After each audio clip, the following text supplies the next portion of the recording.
గురువారం గురువారం షిరిడీనాథుని ప్రియవారం ప్రభు సాయి భక్తులకు ప్రతివారం శుభవారం సద్గురునాథుని కొలిచే వారం ఆ ప్రభువే మాకాధారం సాయి పాదం నమ్మిన వారం మా సంసారం సుఖసారం.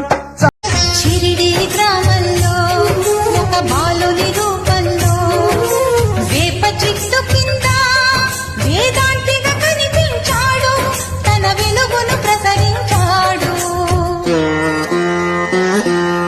పగలూరే ధ్యానం పరమాత్మునిలో లీనం, పగలూరే ధ్యానం పరమాత్మునిలో లీనం.